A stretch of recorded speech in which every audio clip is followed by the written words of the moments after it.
দুধ থেকে ছানা কাটানোর ঝামেলা ছাড়াই আজ পনির দিয়ে বানিয়ে ফেলবো ম্যাঙ্গো রসমালাই। প্রথমেই পনিরটাকে গ্রেট করে নেব। চাইলে হাত দিয়েও এই কাজটা করা যায়। এইভাবে করলে পনিরটাকে মাখতেও বেশ সুবিধা হয়। হাতের সাহায্যে এইবার যেই রকম ছানা আর মিষ্টি তৈরি করার সময় ডলে ডলে মেখে নিতে হয়, ঠিক একইভাবে পনিরটাকেও মেখে নিতে হবে।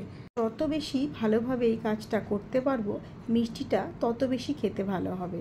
এখন এর মধ্যে দিয়ে দিচ্ছি 1 চামচ মতো কর্নফ্লাওয়ার। এতে যখন আমরা ফুটন্ত শিরার মধ্যে ছানার বলগুলো দিয়ে ফুটতে দেব, তখন ভেঙে যাবে না। ছানাটা বা পনিরটা বেশ ভালোভাবেই মাখা হয়ে গেছে। এবার আধ ঘন্টার জন্য রেখে দিয়ে তারপর রসমালাইয়ের জন্য রসগোল্লাগুলোকে তৈরি করে নেব। এইবার দিয়ে দিচ্ছি কড়াইতে বেশ খানিকটা দুধটাকে ফুটতে দেব। এটা দিয়ে আমরা রসমালাইয়ের দুধটা রেডি করব। এখানে আরেকটা কথা বলতে ভুলে গেছি, পনিরটা কিন্তু আমি ক্রিম পনিরই ব্যবহার করেছিলাম। আধ ঘন্টা মতো হয়ে গেছে। এবার এর থেকে ছোট করে রসগোল্লাগুলো তৈরি করে নেব।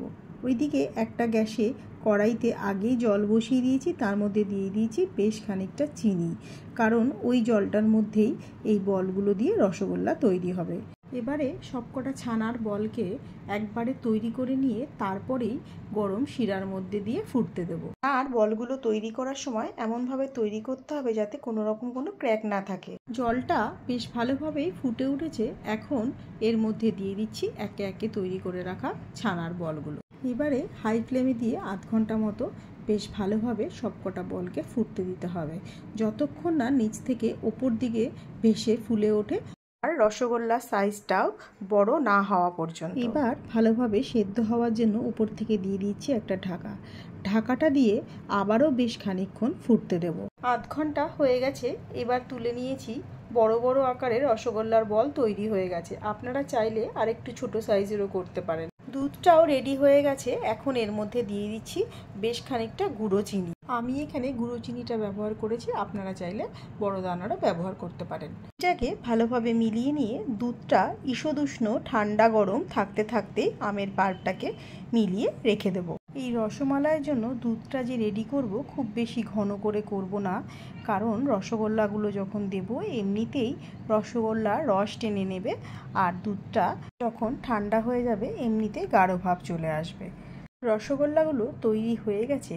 এবার নামিয়ে ঠান্ডা করে নিয়েছি আর হাত দিয়ে চেপে দেখাচ্ছি কীরকম পারফেক্ট রসমালাইয়ের জন্য রসগোল্লাগুলো তৈরি হয়েছে।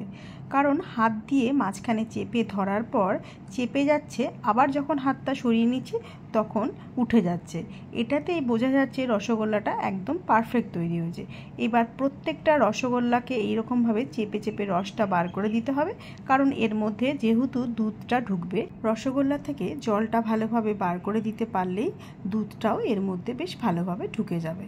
এখন দিয়ে দিচ্ছি তৈরি করে রাখা আম আর দুধের মিশ্রণটা। এইবার ভালোভাবে মিলিয়ে নিয়ে তারপর ফ্রিজে রেখে ঠান্ডা করে আমরা আবার পরিবেশন করব। ঠান্ডা হয়ে গেছে। এবার নামিয়ে নিয়েছি আর ওপর থেকে দিয়ে দিচ্ছি বেশ খানিকটা কুচনো আম আর কিছুটা ড্রাই ফ্রুটস।